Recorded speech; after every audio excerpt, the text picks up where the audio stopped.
siang Kak Ika, apa kabar? Vero, siang. Lama sekali tidak ketemu Kak Ika loh. Iya, halo. Ya, seperti itulah Vero. Tapi Vero saya lihat ya aktif ya di ini ya. Iya Kak, kebetulan sekarang saya juga di asuransi, jadi baru-baru jadi aktif banget. Pokoknya aku senang sekali dengan berada di asuransi. Kebetulan untuk asuransi IA sekarang ini aku senang banget Kak Ika. Iya, emang bener loh, menyenangkan. Sangat-sangat menyenangkan Vero. Apa namanya itu kalau mau dibilang ya, kita awal-awal pasti merasa juga, aduh, ada hal-hal yang aduh kayaknya banyak yang nunda, banyak yang menolak dan sebagainya. Tapi dalam perjalanannya waktu semua pasti bisa jauh lebih baik. Kalau asuransi itu emang khususnya untuk orang kaya apa gimana Kak? Kalau saya sih enggak ya Vero ya, karena pengalaman saya selama ini semua orang butuh asuransi, cuman kan beda-beda ya, sesuai dengan kebutuhan.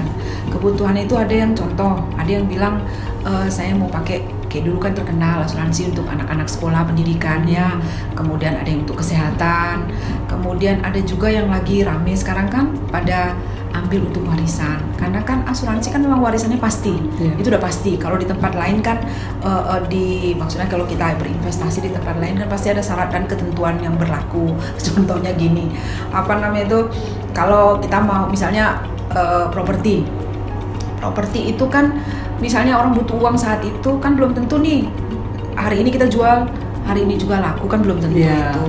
Tapi kalau sudah asuransi misalnya terjadi risiko kan sudah jelas tuh, oh pasti dapat, pasti keluar.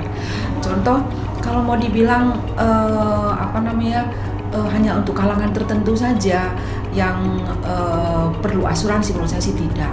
Karena kalau saya sendiri ya Vero ya, contoh saya kalau mau dibilang berat untuk bayar premi pasti berat banget buat saya tuh, karena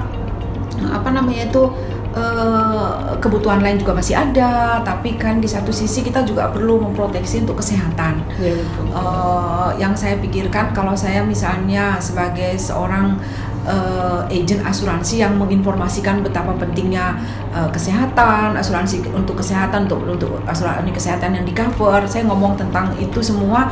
Terus misalnya saya sendiri tidak memiliki asuransi kan, waduh gimana nih? Jadi menurut saya sih orang yang butuh asuransi itu bukan hanya orang kalangan tertentu saja. Semua orang butuh asuransi, tetapi kembali lagi apa yang menjadi kebutuhannya dia. Itu sih saya bilang. Berarti intinya itu siapapun boleh ya Kak ya? Iya, pasti itu. Karena kan itu contoh risiko.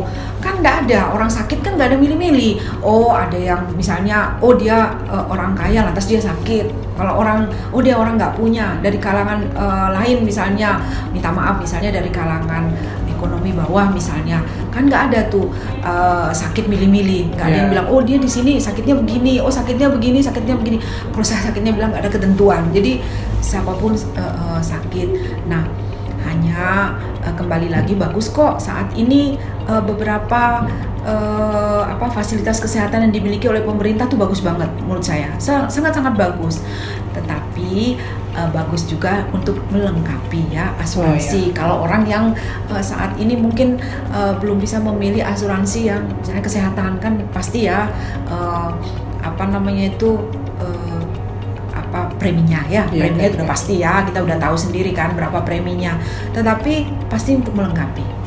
Contoh kan ada sekarang asuransi yang sakit kritis saja keluar apabila nasabah mengalami sakit kritis. Kan ada yang keluar tuh, itu kan preminya juga sangat terjangkau dan itu kan bisa diambil oleh siapa saja kan bisa. Iya, saya juga bilang sama temennya, kalau orang kaya tuh pas dia mau masuk rumah sakit atau dia sakit, kalau dia mau masuk asuransi pun kalau pas dia sakit di check up-nya nggak bisa, biar dia punya uang banyak itu pas lagi butuhnya itu biar uang banyak, tapi kalau mau pas lagi sakit kan nggak bisa, asuransi nggak terima biar uangnya banyak gitu. Iya, seringkali orang berpikir masuk asuransi pada saat ini masuk, saat itu juga tercover, kan nggak mungkin, karena kan yang diterima oleh asuransi sendiri kan orang yang sehat ya, kan kita udah tahu ya, orang yang sehat baru bisa diterima oleh asuransi.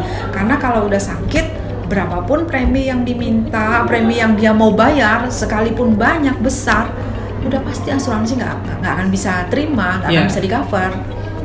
Itu sih ininya, Vero.